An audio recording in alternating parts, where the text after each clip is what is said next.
Bem, chegamos então à parte final da nossa aula sobre lesões torácicas fundamentais. Vamos então avaliar o que nós chamamos de índice cardiotorácico, que é uma medida relativa das dimensões do coração em relação ao diâmetro transverso do tórax. Nós sabemos que hoje existem métodos mais acurados de avaliar o volume das câmaras cardíacas, principalmente o ecocardiograma, mas a radiografia de tórax ainda é um parâmetro importante de triagem na avaliação do volume cardíaco. Então nós temos o que nós chamamos de índice cardiotorácico, que é uma relação entre o diâmetro transverso do coração, aqui chamado de A, e o diâmetro transverso do tórax, aqui expresso em B. Então, em adultos, essa relação de A sobre B, normalmente ela é menor ou igual a 0,5. Isso quer dizer que o diâmetro transverso do coração pode ser no máximo equivalente à metade do diâmetro transverso do tórax, isso em adultos, ou em crianças, onde proporcionalmente o coração é proporcionalmente um pouco maior em relação ao tórax, nós podemos ter esse índice cardiotorácico de até 0,6 em crianças. Aqui nós observamos uma radiografia simples, onde visivelmente nós observamos que o diâmetro transverso do coração em vermelho é maior do que o diâmetro transverso do coração, aqui em azul, né? Aqui é a superposição dos dois. Então, nós vemos que o diâmetro transverso do coração é facilmente identificável como maior que o diâmetro transverso do tórax, né? Esse paciente tem sinais de indicação aqui que indicam doença cardíaca. Nós temos aqui um gerador de um marcapasso com eletrodo aqui unipolar na projeção, provavelmente do ventrículo direito, né? Então, um paciente com cardiomegalia. Aqui novamente nós observamos um paciente que visivelmente apresenta um diâmetro transverso do coração maior que a metade do diâmetro transverso do tórax, então é um caso também de cardiomegalia facilmente identificável. Esse paciente deve ter feito alguma cirurgia abdominal. Isso aqui são grampos metálicos aqui na projeção do abdômen, mas claramente um paciente com cardiomegalia. Novamente, um outro paciente com cardiomegalia, coração, câmaras cardíacas bem aumentadas, né? E nós observamos, principalmente aqui na região do ventrículo esquerdo, um aumento grande do volume cardíaco. Então, novamente, uma cardiomegalia. Nesse caso, também é importante observar que a vascularização pulmonar, aqui nos campos superiores, ela está muito proeminente. Normalmente, se o paciente se a gente examina um paciente de pé, essa vascularização nos campos pulmonares superiores ela costuma ser muito menos evidente que nos campos pulmonares inferiores, o que não acontece nesse caso. Eu tenho uma proeminência da vascularização e isso pode estar relacionado a essa cardiomegalia. Por quê? Porque nos casos de insuficiência cardíaca congestiva, onde o coração não consegue bombear todo o sangue que chega, eu vou ter progressivamente um aumento da pressão nas veias pulmonares. Isso leva a um aumento do calibre dos vasos, chamando a atenção inicialmente para os terços superiores dos pulmões. Então, nesse caso, é um caso de cardiomegalia com congestão vascular pulmonar. Se isso continua, essa hipertensão pulmonar vai aumentando, eu posso ter o que a gente chama de edema pulmonar agudo, onde essa pressão capilar pulmonar ultrapassa a pressão dos alvéolos e eu tenho extravasamento então de líquido para o interior dos alvéolos. E o aspecto que nós vamos ter, esse aspecto algodonoso, na verdade, corresponde a áreas de consolidação, mas com essa distribuição típica, então perilar e simétrica. Então, num pulmão e no outro pulmão, com esse aspecto algodonoso de um lado ao outro. Né? esse aspecto aqui, a distribuição perilar aqui em asa de borboleta. Vocês observem que o coração também está aumentado. Não é obrigatório que o coração esteja aumentado. Nós podemos ter casos de edema pulmonar agudo, por exemplo, com coração normal. Por exemplo, se o paciente tem uma hipertensão muito grande, o coração pode ainda estar com volume normal e mesmo assim eu posso ter um edema agudo de pulmão. Mas quando existe essa cardiomegalia, com esse aspecto aqui, tanto de congestão vascular como nesse caso aqui já de franco edema, isso facilita então o diagnóstico, né, como origem cardiogênica.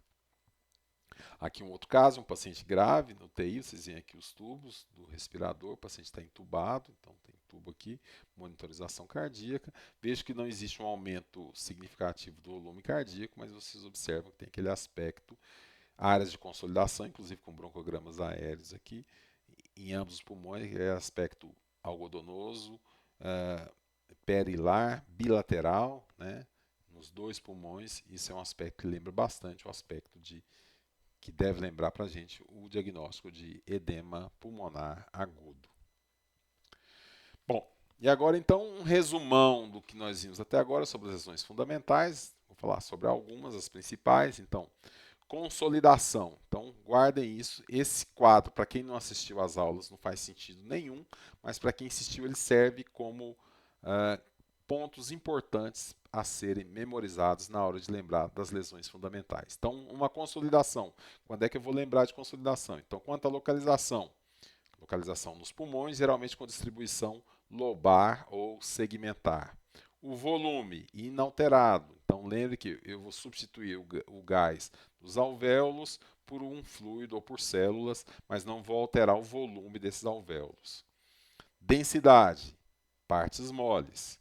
Outros achados que também podem estar presentes. Então, broncogramas aéreos, brônquios cheios de gás, de permeio a alvéolos preenchidos por conteúdo anormal. Vou também ter a perda do contorno dos vasos, porque os vasos são densidade de partes moles. Os alvéolos cheios de fluido anormal também vão ter densidade de partes moles. Então, eu vou ter sinal da silhueta com perda do contorno dos vasos. Os limites da consolidação geralmente são mal definidos, exceto nas áreas em que a consolidação está junto às cisuras, né? A atelectasia, então ela vai lembrar muito uma consolidação, que geralmente ela vai ser lobar ou segmentar, vai estar localizada no pulmão, com distribuição lobar ou segmentar, mas é que tem uma diferença primordial, a principal diferença, que na atelectasia eu tenho perda volumétrica, enquanto na consolidação o volume da área comprometida vai estar inalterado. Quanto à densidade, também em partes moles. E outros achados presentes na atelectasia, os sinais de perda volumétrica, que vão ser principalmente os desvios das estruturas para o lado da lesão ou redução dos espaços intercostais. Tá? Então, que estruturas podem estar desviadas? As estruturas do mediastino, as cisuras, o diafragma. Se o paciente tem, por exemplo, alguma lesão, tipo uma calcificação, se eu tenho uma radiografia anterior do paciente que mostra uma calcificação e eu vejo o deslocamento da calcificação para o lado da consolidação, isso também serve como sinal de perda volumétrica. Tá?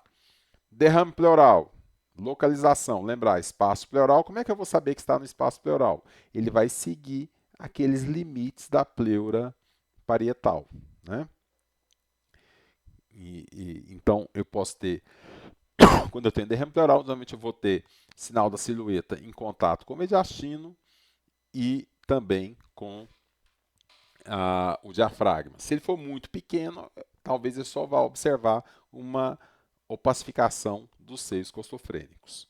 Lembrando novamente que o melhor método para ver pequenos volumes de derrame pleural não é a radiografia, e sim a ultrassonografia.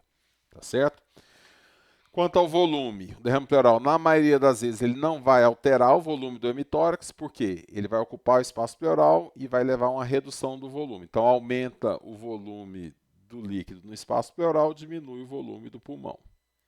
Tá certo? Se ele for muito grande, a ponto de levar a um colapso completo do pulmão, e mesmo assim continuar aumentando o volume, aí sim eu posso ter sinais de aumento do volume daquele hemitórax. Mas não é o comum. Densidade, também densidade de partes moles. E outros achados, então limite superior tipo parábola de Damoiseau, e se for um hidropneumotórax, lembrar que eu vou ter gás e líquido e eu vou ter então a formação de nível líquido. Então, o limite vai estar linha reta, né? Tipo nível líquido. Pneumotórax, localização também espaço pleural, então acompanhando os limites aí da pleura parietal. Se normalmente o volume vai estar aumentado, se ele for do tipo hipertensivo, que é o mais comum, mas se ele for do tipo hipotensivo, se tiver um livre trânsito aí do gás, entra e sai do espaço pleural, eu posso até ter um volume reduzido, né? Então, o outro lado, o pulmão pode até, o hemitórax pode até ter um volume reduzido, mas isso é menos comum. E também é mais fácil de ser identificado, porque normalmente você tem uma comunicação direta entre o espaço pleural e o meio externo, que é facilmente identificável. Quanto à densidade, então nós vamos ter gás no espaço pleural. Se for em pequeno volume, muito cuidado, tem que prestar bastante atenção para não perder isso. Né? E aí os outros achados importantes são a identificação da linha da pleura visceral, né, correspondendo ao pulmão colapsado, e a ausência de vasos na área do pneumotórax, naquele hemitórax. Tá certo? Nódulos ou massas. Então, localização. Pode ser em qualquer uma dessas localizações. Pode estar localizado no mediastino, pode estar nos pulmões, pode estar no espaço pleural e até na parede torácica. Né? O volume, ele pode estar, na maioria das vezes, vai estar inalterado, mas se for uma massa muito grande, né, pode levar a um aumento de volume com desvio de estruturas, do mediastino, por exemplo. Mas o mais comum é que o volume não esteja alterado. Densidade depende do tecido que compõe a massa ou nódulo. Pode ser densidade de partes moles, pode ser gordura, por exemplo, um lipoma, um teratoma, que é mais comum no tórax, um dermoide, isso tudo pode ser densidade de gordura também, ou pode ser calcificado, que é muito comum também as lesões nodulares serem calcificadas. Eu posso até ter uma mistura dessas densidades. Outros aspectos importantes, só lembrar que menor que 3 centímetros nós vamos chamar de massa, menor que 3 centímetros vamos chamar de nódulo, maior que 3 centímetros vamos chamar de massa. E quanto aos limites, isso é muito importante para definir isso como nódulo ou massa, principalmente nas áreas onde a lesão estiver em contato com o pulmão, os limites vão ser bem definidos e arredondados ou ovalados. Tá? Consolidações, atelectasias não vão ter esse aspecto de limite bem definido, arredondado ou ovalado. Nódulo ou massa é que tem esse aspecto. Se vocês se atentarem para esses detalhes, provavelmente vocês vão fazer o diagnóstico das lesões torácicas fundamentais. Quem quiser aprofundar, esse aqui é da terceira edição, mas já tem a edição mais nova do Fundamentos da Radiologia do Clyde Helms. Vocês podem olhar isso, estudar nesses achados aí, métodos de exame de anatomia normal e achados radiográficos das doenças torácicas. Vai ajudar a dar uma outra visão. E eu também vou colocar no AVA artigos relacionados a essas alterações para que vocês também possam ter outras visões diferentes da minha sobre esses assuntos. Isso é muito importante, variar os pontos de vista, é muito importante no aprendizado. Então, muito obrigado pela atenção, espero que vocês tenham gostado dessas aulas e, como sempre, estou aberto às críticas e a eventuais falhas que vocês tenham encontrados e também às dúvidas. E assim nós chegamos ao fim da nossa aula sobre lesões torácicas fundamentais. Ainda vamos ter vários casos, e acho que é muito importante que vocês apliquem os conceitos que vocês aprenderam nessas aulas aos casos, porque afinal de contas o nosso enfoque na disciplina é sempre um enfoque muito prático, que facilite a resolução dos problemas dos pacientes por vocês em situações clínicas reais. Muito obrigado pela atenção de vocês, até a próxima.